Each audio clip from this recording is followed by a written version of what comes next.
that the Auditor General is our eyes. As many of you know, some of us are famously not accountants, and we rely on the expertise of the Office of the Auditor General to be able to see beyond the flashy things that we see. Those of you who have seen today's headline in the Nation, after somebody gallivanting around some fancy stadium, the Auditor General has told us there's 11 billion that has been lost in that stadium. So we need the Auditor General to guide these proceedings, so that when they tell us they're not able to proceed, Chair, we really don't have much choice. But because of what you've said in terms of the importance of doing a thorough job, and Governor, here in this committee, we are very thorough, I think the best way to proceed is to give the auditor an opportunity to test the responses that have been put forward by the Governor, and then we reconvene at the earliest. But Governor, you must understand that we are operating in a very constricted time space, because the House expects a report from this committee on the 31st. So my view would be, Chair, that we can reconvene and do this next week as early as possible. I think the Auditor General can indicate what is the shortest time that they can be able to go through these responses and prepare for a meeting as soon as possible. But what I want to comment is I am part of the leadership of the House, Governor, and it is something that is commendable that you are staying true to your constitutional oath to be able to account for the monies that Kiambu gets. We have had a back and forth with some of your colleagues who have taken the position that they are not going to appear before this committee. We are not unreasonable people. I don't know why people portray us as some devils or demons. Governor, we are not unreasonable people. If a reasonable explanation is provided the way that you have provided, I don't think that anyone on this committee would say, oh, no, we must continue. There's a colleague of yours who came here from Nyandarua, and he told us that there was a meeting that he wanted to go to so that the committee considers releasing him early, and we acceded to that request. So for you to show up here is to demonstrate to the people of Kiambu that you are prepared to account and not running away and hiding like some of your colleagues in the Council of Governors. If you have nothing to hide, you have nothing to hide. There's no reason for you not to appear before this committee. So for me, Chair, I want to say it is important that governors appear before this committee. I don't know which committee of the Council of Governors you sit on, Governor, because it is none of my business. I'm not a member of the Council of Governors. So when we hear some of your colleagues telling the Senate that they need to reconstitute this committee, tell them to keep off. They have no business constituting committees of the Senate. You have been in the Senate. You are now a governor. Tell the Council of Governors, if there's a governor who wants to be in the Senate and wants to be the chair of PAC in the next session, let them run for Senate. But for as long as they are not members of the Senate, they cannot tell the Senate who sits on this committee. And they must appear. And we have made a decision as the leadership of the House that if you oust your constitutional duty, if you do anything outside the Constitution, there's no business for us to engage. And I think the House resolved that governors must appear. You are an exception. All of last week, we were receiving letters, governors were not appearing before this committee. And therefore, Chair, if you remember the resolution of the House, the governors are in material breach of the preconditions for the meeting that they requested next week. I will be advising the House in my capacity as a leader of the House that we will not sit down with constitutional delinquents. For as long as you have violated the Constitution, Sifuna has no business with you. We will not sit down with constitutional delinquents. So that meeting for next week is of no use because they have refused to. This week, yes, it was supposed to be this week. They were supposed to meet certain preconditions. The entirety of last week, we did not have a single meeting. All the governors chose to stay away. And it is unacceptable because for as long as this committee exists, we must go through the reports of the Auditor General, and we will do so without any fear or favor. And by the way, we have also made it clear that all the 67 senators can do just the work that Sifuna does. If you think replacing Sifuna with anybody else, Kamau, what is his name? Karungo Atsangwa. No. If the Kiambu senator was sitting here, Thangwa, there's people who imagine he would not ask the questions that Sifuna asks. We were all elected to do the same thing, and we understand the job that needs to be done. So I think for me, Chair, it's commendable that the governor of Kiambu has chosen first to appear. He has given an explanation. In my view, it's a reasonable explanation. We can schedule another meeting in a week's time, and we will do the job that is required to be done. But this running and hiding and chest thumping that we see out there, Governor, some of us, we are made of sterner stuff. There's no one who can threaten us, who scare us. Tell those colleagues of yours, the Council of Governors, you can't intimidate Sifuna or indeed any senator in this republic. They must show up here. Thank you, Honorable Chair. Huyo ndiye Sifuna. Senator Wambua. Thank you, Chair. I thought we moved from Mimi ni Sifuna to Sisi ni Sifuna. So I don't know.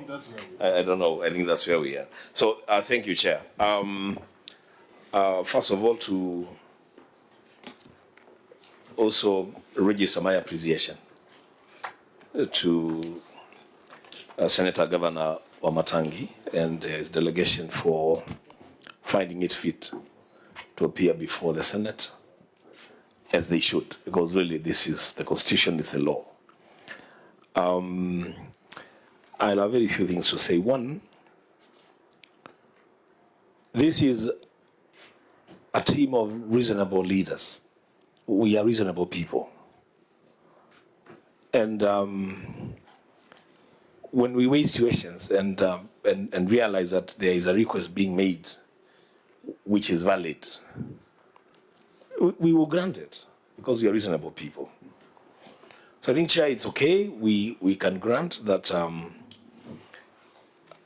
the OAG be given time to go through the documents, and then at the earliest time possible next week, then the county government of Kiambu executive will appear before the committee and will process the business before us. Secondly, Chair, because I'm also a leader in the Senate, I think it should go out clearly that when we received a formal request by the Council of Governors, we actually agreed that we will meet them and listen to what grievances they have. If you ask me, we would have even have chosen not to accept to meet them because the Senate Public Accounts Committee does not audit the accounts of the Council of Governors. They don't appear before us as an entity. The people that appear before us are individual governors. So we would have said, no, you are strangers to us, we don't know who you are. But we said, it's fine, we will meet, we'll have a conversation. But we set a condition. One of the conditions was then the governors must continue to discharge their constitutional responsibility to appear and account to their people, not to us, account to their people on the monies that we send to them. As you've heard from Senator Sifuna, and that's a position, the whole of last week, not a single governor appeared. The Chair, it should go out clearly that on the Thursday, this coming Thursday on 26th, the leadership of the Senate is not available for a meeting with the leadership of the Council of Governors on this matter. If they want to meet, we're still open, we can meet them. But let governors continue to discharge their constitutional responsibility to account to their people. Lastly, Chair, or second last, you know, in that council, and this must also go on record, in that council we have colleagues, former senators. We have a former speaker. This fight, Chair and members, of anchoring devolution is a fight that the Senate is at the center of. The Senate fights to anchor devolution to make sure that devolution succeeds. When leaders who have never sat in the Senate treat the Senate in the manner that some governors did, my expectation would have been that those senators who sit in the Council of Governors as governors today would have spoken some sense to their colleagues and tell them that what you're doing is completely out of order. There is no way that governors can wake up and say they are not going to appear before a committee of the Senate. Just no way. Lastly, Chair, Governor, you are a former colleague, so you are one of us. When things happen to you, it affects us because you are our colleague. We also, what happened in the destruction of some property in Nairobi where you have an interest. And personally, as a former colleague of yours, I must say it's such a big shame that a government that is promising development and even dropping funny names would undertake such a thing at night. It's why would a government go to destroy private property at night? I mean, if there is a problem with whatever it is that's happening, take a court order, valid. If you have to destroy, you destroy in broad daylight. The people see what you're doing. The Bible says the thief comes by night to kill, to destroy. And I think that's exactly what happened in the premises. The most unfortunate thing, as I conclude, the most unfortunate thing is that, Governor, you have colleagues in the executive who should have known better. Even if it was a must that they had to destroy that property, I would have expected a duty of care on the part of your brothers to even tell you, you know what, this decision has been made, it has to be done, get your property out. We are going to flatten this area. But for your colleagues to sit there, the CS Interior, Governor Nairobi, the Deputy President, knowing very well that your property is going to be destroyed and no word to salvage at least something. Well, one day, the truth shall come out and justice shall be served. I thank you. I allowed him to go on because we call him the bishop, and that's why he's been preaching. But otherwise, let's stick to the substantive matter before Chair, us. let me talk before the Vice Chair. Senator Gatai, then Vice Chair. Thank you, Chair. Chair, let me start by saying that I am actually very impressed by the humility of Dr. Wamatangi. Chair, we have received this report that we are not ready to continue. Of course, we have always treated this when you as the prosecutors in the whole process. They are the ones who are supposed to guide us on what we're supposed to do here and there. So we have no option. We have to abide by the observation. And Chair, I would look for a time. I'm very happy to look at this document, which is very impressive, even from the looks. It's a very nice document, well prepared. You can see some very nice victorious here of quite a number of projects. I hope that when that time comes, or maybe on Monday, when we thought maybe we could meet the governor, we shall have an opportunity to go deep into this project and see what Kiambu has been able to do for its people. But to Chair, I am happy that, there is this talk that the governors are not supposed to appear before this committee. I don't know for what reasons. Chair, we have a very, very fundamental responsibility. We are not the creators of the Constitution. The Constitution is owned by the people of Kenya. We are here by virtue of being here, by right, by the Constitution. I don't think whether it's anybody anyway in this country who can decide not to say that he is not supposed to appear before this committee. And by coming here, Honorable Dr. Wamatangi, is a very clear demonstration that you are ready to account for the funds that are sent to Kiambu people by this House. So we are very happy as a committee, and we promise that another time when you appear, we shall be ready to work with you to make sure that whatever money you get for Kiambu County is being accounted for. Thank you, Chair, and we are very much impressed. Chair, can I go before the Vice Chair? Thank you. Maybe the Chair, Education, can go on record. Thank you, Chair. Good afternoon, everyone. My name is Senator Betty Montet, and I'm a friend to this committee. Karibu, Senator. Yeah, maybe Senator Chirake. as a quick observation, I want to appreciate the role that OAG plays, and as we have normally put it, they are the prosecutors in this matter. And I'm happy they have said they will sample a few projects so that we close. And Governor, you are aware we don't do audit, we just consider. You are once a member of this house, you are a senior member of Public Accounts Committee, and some of us sat with you in the same committee. So I want to appreciate OAG for the good job that they are doing, and that is why they're independent. Chair, you know, Kenyans should also be careful in what they consume.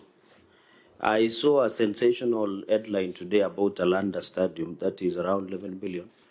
I'm informed that that report has been tabled before the National Assembly Committee. I think all stakeholders will consider the way we do. And we should be careful because there could be an intention to try and disparage Talanta Stadium before being named after the leader, former Prime Minister Raila Amolo Odinga. So we tell them washindwe katika jina la Yesu. Secondly, Governor, I want to appreciate and celebrate you for doing your constitutional obligation. You know, Governor, when some of us see a lot of political noise in Kiambu, led by a number of our colleagues, I had to leave Nandi yesterday very late to come and see if you will appear to account for the resources of Kiambu. Because the doomsayers of politics of Kiambu have made us believe that Governor Dr. Kimani Wamatangi is doing absolutely nothing on the ground, even to account. So the fact that you came with your team ready with the 3 reports to account for each and every shilling of the great people of Kiambu, Governor, you have done the great people of Kiambu proud, and they should be proud of you because you are willing to account for each and every shilling that this Senate appropriates. And Governor, we are happy also to note that, you know, I saw the Finance and Budget Committee made the governors who want 534 billion to be allocated. But the question we normally ask, why is it that governors are more willing, more excited to come and lobby us for the increment in equitable share, but they don't want, a number of you don't want to come and account for? We should be fair to Kenyans. When being appropriated, you should be ready to take it, but when it comes to account the way you have done, you have to account for each and every money that we give you. And Governor, I'm happy I can see, well done. We wanted to test the eating in the pudding, Chair. And I'm keen, I am reliably informed that a number of more than close to 1,000 ECD centers have been done and others are continuing. We would want to visit, and I'm happy the Chair of Education is here. We are told that the feeding program, I remember when you appeared, is going on very well in Kiambu.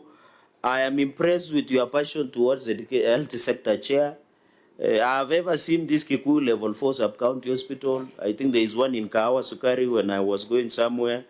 And these are reminders that the evolution is a success. Governor, ignore the noise, the political noise. Focus on serving the great people of Kiambu. Ignore the people who want to bring you down by even attacking your persona and your interest. Ignore them. Just focus on the people of Kiambu, what the people of Kiambu elected you. And we are proud, even I have seen your own source revenue. The CRE has projected, but I have seen there is a steady growth in own source revenue. So, Governor, we are very proud of what you are doing. And by the way, let me say this, Chair, with a lot of respect in conclusion. It is not our business to do any political witch hunt against any governor. It's not our business to embarrass any governor. Because what we share with Kenyans is what in their reports. So when a governor from Bungoma comes and brings a story of buying a Christmas tree of 3.6 million, it is not us. It's not the Public Accounts Committee, it's their own making.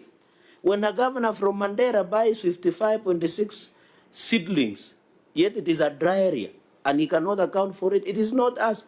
We are not sanctimonious to come and sanctify any governor. Our business is to consider the responses that come with the with the responses from the. Finally, Chair, I'm happy the leadership have decided that we shall not do any kangaroo meeting with Council of Governors. First, Council of Governors is not a legal entity. It is not anchored in any law. It is a boys' club of professional gossip that we should not even be discussing in this committee, because the issue of accountability, Governor, and I'm happy you have noted that response, is individual. The COG does not exist anywhere in the law. It is just a team of, we normally see merry-go-round, chama ya mama, ile chama ya kupeana pesa over the weekend. That is the role of Council of, and I'm happy, Chair, that the leadership, the Bishop is here, and a number of us have confirmed, because we will be subverting the Constitution. The moment we come and say, instead of accounting, let us do a kangaroo meeting before going for accounting and accountability, we would have failed a Chair. Governor, we wish you well as you travel. I hope by Monday we'll be ready. And on a lighter note, you know, when I hear Wambua trying to, of course, to empathize with what happened, I remember the person is talking or about him. They go to the same church. So I pray as they go to pray in AIC Milimani, he can pray over him and also console him and also encourage him to stop doing such, Governor. And I'm happy the President yesterday said we should end wrangles in Kiambu. At least the President has spoken. I hope the leadership of Kiambu, led by you, will come together. Let the people of Kiambu, Chair, and let me not forget this. You remember from 2013, Kiambu as a county government until the era of Kimani Wamatangi. The first governor, it was a disaster. The second governor was impeached, another came in. I remember the last time he was in a church saying, pray for me, napitia mengi. So now this is the only time that Kiambu County government, to be fair to Kiambu, under the leadership of Dr. Kimani Wamatangi, Senator and Governor of Kiambu, has been stable.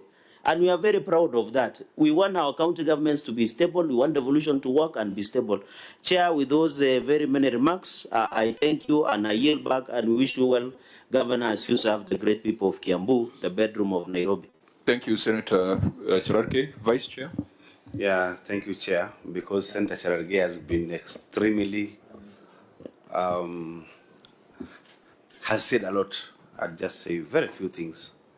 That Governor Dr. Kimani Wamatangi has been in this committee in the last parliament. We were with him in this committee, and most of the things that I do today, I learned from him. I would have been very, very surprised if you didn't turn up for this meeting, because you used to say and tell governors that you come here to account for the resources that are allocated to you, and that devolution is the best thing that we gave to ourselves as Kenyans. And there is nothing that would serve as a clawback that would be allowed, including attending to these accountability meetings. Now, if you didn't come, I would have been disappointed, but also surprised. So I think I would like to thank you for having come, and that here we don't find faults. We rely on the auditors to do their job. If there's any fault, they indicate it in these audit reports, and then you come, we give you a second bite at the cherry to tell us if there was no explanation that was done during the time of audit, are you able to explain it now? So for us, if the auditor is not ready, then we might not be able to proceed. We'll give them opportunity to go and confirm and test the evidence that you've given. Then they would come another time to come and engage. I have flipped through the report. When we come here, we're not coming to find fault only, but we also want to engage to see if there are any gaps that need to be filled in terms of legislation, and also to give feedback to our community, to our people at home and in the country, because these proceedings are live. Are there any benefits that are due to the people of Kiambu? And I would like to agree with the Senator Cherargei. I've looked at the report, and I'm seeing that in this year under consideration, that 211 ECD classrooms were procured for construction. I don't know how many were procured in the previous years. I don't have that record, but it could be in the upward of 500. So it means you are able to partake the role, the function that was devolved, that is ECD, and given its importance, the importance that it requires. Because most counties have relegated ECDs because it has to do with small children, they have relegated it to the periphery. But for me, as a person with a background of education, I know it's extremely important to take care of our children because their minds expand, their brains expand from between 2 and 7 years. So when I see this progress, now the other questions, if we're engaging, I would ask, so are they feeding? Okay. So are they getting enough materials for teaching and learning? And all the other things like health and so on. So apart from just engaging with the audit queries, we also need to learn what is happening in our counties so that if there's any policy hitch, if there's any legislative gap, we can be able to fill it. So when you go back to your colleagues, encourage them, talk to them, especially those who have not come through the Senate, because they might not be knowing the work that we do and the importance of the Senate in strengthening and protecting devolution. What surprises me is that there are some who have been senators, they have even been in this committee, and they're not able to come to these very important sessions. So I'd like to congratulate you. I know you have opportunity to have an in-depth interrogation of this report for the sake of the people of Kiambu. Thank you so much, Chair. That would be it for me. Thank you, Vice Chair. Governor, you have listened to the members of the committee. Before I give directions, maybe we could hear from you. Thank you very much, Chair. I've heard from all members, Chair. I want to be on record because of the comments that have been made by senators that as the governor of Kiambu, it is my individual interpretation of the law, of the Constitution, that the responsibility to account for the resources allocated to the people of Kiambu is distinct and lies squarely on the county government itself and the governor. Chair, the Constitution recognizes the governor as the CEO of the county. And so we do not have, in my interpretation of the law, any other recourse but to appear here as a county government.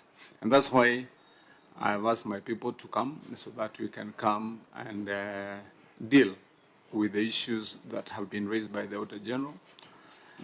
Secondly, Chair, I pray and hope that this issue will be resolved between the two institutions so that we can find good progress. Moving forward, Chair, I would put it on record also that the two strongest pillars of devolution is the Senate and the COG, Chair. We have made tremendous progress in devolution out of the commitment and efforts from the Senate. In most of the cases, Chair, when issues have arisen, and especially on allocation of resources, when we are fighting for more resources, we have come to this house and we have found a hand to hold on to and to walk this journey together in the Senate. As a former colleague, I also know the kind of battles we have fought here to ensure that funds go to counties. And so for that reason, it is my wish and my hope and my prayer that we do find a solution very quickly and urgently so that these matters can be resolved and we move. Lastly, let me say that we, in the Council of Governors, I want to assure you as a House and as the committee that we have tremendous respect for senators and for the House of Senate. And that will continue, Chair. That will continue. We shall treat this House and we shall treat you with the respect that's due. And so our appearance here is not by mistake, it is by intention. It is by decision, and we shall appear again. When you say that we do appear to come and account for the resources allocated to the people of Kiambu. Thank you, Chair. Thank you. Chair, Education, I hope that when you call them before your committee, they usually appear. Yes, Chair, I can firmly confirm that they do, and I can confirm that being a resident of Kiambu, by the fact that our bedrooms are in Kiambu, we are very interested in what is happening in Kiambu, and I can say that I'm impressed, and especially from the Kiambu on-source revenue growth. Chair, looking at it, that this governor, Dr. Kimani Wamatangi, has been able to almost double the collection of on-source revenue, and this has also been transferred to services rendered to residents of Kiambu, because from what we see from the hospitals he has been able to build, from the ECD classes, and Chair, I can confirm from the reports I have on my desk that he has been able to do over 512 ECD centers. In fact, we were waiting for him to confirm when me and my committee will join him for the opening ceremony of the last batch of ECD centers he has been able to do. So I want to congratulate him for that, and also thank him for coming before this committee. The trend which we are seeing is worrying, but we believe most governors will reconsider their attitude towards this house and know that we are here not as competitors, but as a house to defend and support devolution. Thank you very much once again for appearing before this committee, and we look forward to engaging you in other committees also. Thank you. Thank you, Chair and Senator. Let me then just give directions on how we are going to proceed. I think, first of all, it must be put on record that the appearance of Governor Wamatangi is not a favor. It is a constitutional duty. And let there not be an impression that we are pleading with other governors to appear. At the moment one decided to run for the position of governor, you signed up to be the CEO of that county. And responsibility and accountability is individual. You cannot hide behind a group called the Council of Governors to run away from accountability. Let it also be clear that we do not have a constitutional problem. These are just people who are full of impunity, who do not want to account for the resources that have been allocated to them. I don't think we have a problem. I don't think we have a crisis. And I believe that this constitution has given us adequate power and instruments to ensure that we compel the governors to appear before this committee. But on the other hand, we also hold the knife. The Finance Committee of the Council of Governors was meeting the Finance Committee of the Senate, arguing that we should allocate more than 500 billion to county governments. Yes, we have no problem doing that because this money does not go to governors. As Duale said, siyo pesa ya mama ya mtu. This is money for the people of Kiambu. So we would be happy to allocate even 600 billion or 700 billion, but you must account for it. You can't have a financial management system where you keep allocating without accountability. That is chaos. There has to be some transparency, there has to be accountability, and that is why we as politicians every 5 years we go back to the ballot, so that we go back to account to the people. So governors must have this habit of annual accounting before we release additional funds. So members, there is no crisis. The meeting of 26th is just a tea drinking session. It is not mandatory. It does not determine how this committee is going to progress with its work. And the governors who understand the constitution will do what Governor Kimani Wamatangi has done. Kiambu has not known peace for a long time. And Governor, you are with us in the Senate. I think the last time Governor Waititu appeared before us, there were very interesting entries relating to expenditure in South Sudan and State House. And then when Governor Nyoro took over, he was defending the actions of the former governors. And I think we are in a very good space where we can now interrogate the work you have done. We are not interrogating the work of Nyoro, of Waititu, or of Kavogo. We are interrogating your work. And I wish we were ready to proceed because we would have been very happy to find out If on-source revenue has grown by 2 billion over a period of 3 years, who used to pocket that money? You know, we need to find out.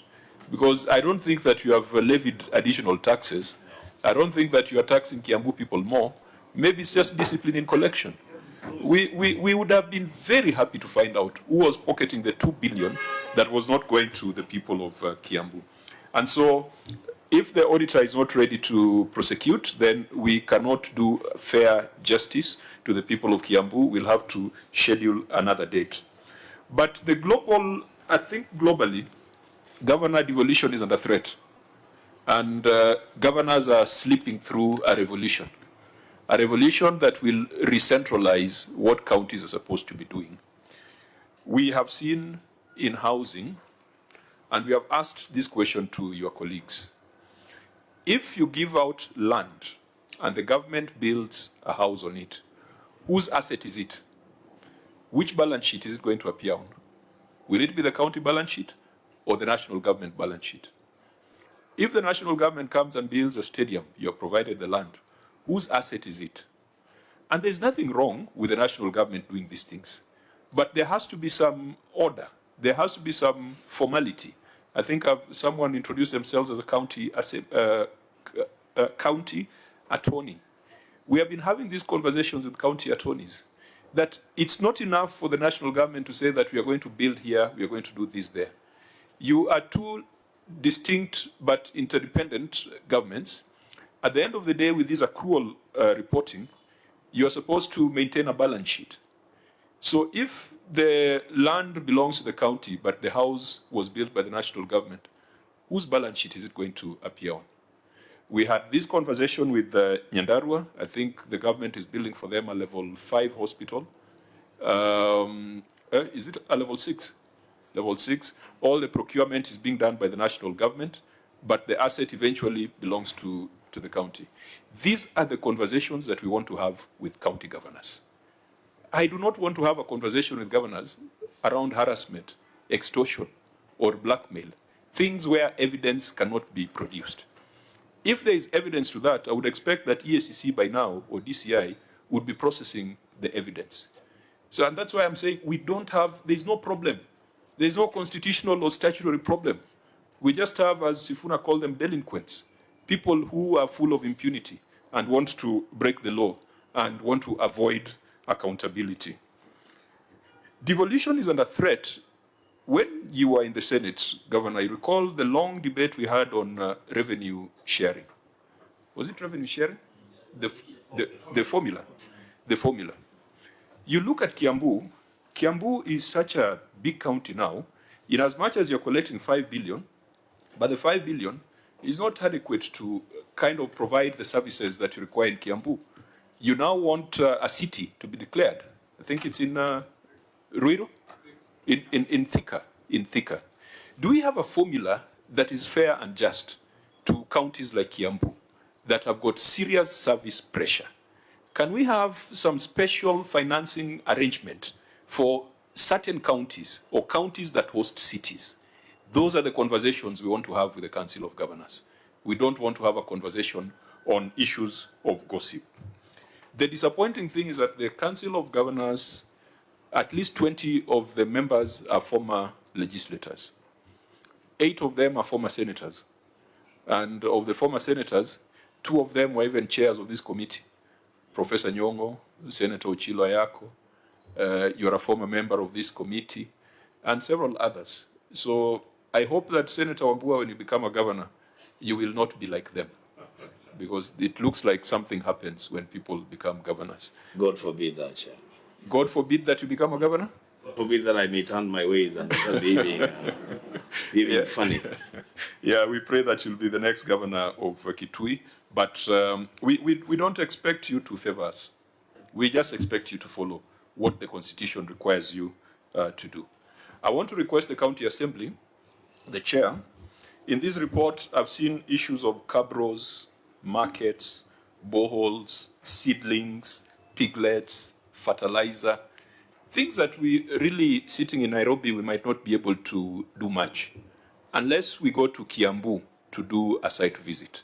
Since all these projects are happening in your wards, I want you to have the courage to do the right thing as required by the Constitution, so that hopefully by the time we are getting the governor again, you will have already done your preliminary findings, you'll have already done your preliminary report, so that we can tie the two together. Please do not, the Senate is not taking away the powers of the county assemblies. We want the county assemblies to step up. And I hope those were the conversations you're having with the president last week, not just on mortgages and pensions. I think that we must also have a conversation with the county assemblies. That it's not the Senate that is supposed to do this. We must work together. And when the governors say they cannot appear before the Senate, it means that the county assembly, they will not even cooperate. They will not even think about it. So we want to encourage you to do your bit so that the next meeting we can deal with the bigger policy issues. I think we then reach the conclusion that we cannot proceed. We will set a new date. We thought we could meet next week on Monday, but I've seen in our schedule there's some counties that are expected to appear next week on Monday. But we'll liaise with the Office of the Auditor General for us to agree on a date so that these beautiful reports, we can break them down and confirm that the content is as good as the cover is. So with that, honorable members, unless there is any other business, we will adjourn. There being no other business, we adjourn and we meet tomorrow at 9:30. Governor, we wish you safe travels back home, and please continue reading the Constitution. And if there's a problem, we shall distribute 47 copies of the Constitution to the 47 governors, and so also, that they understand. and also the Bible, not only the Constitution.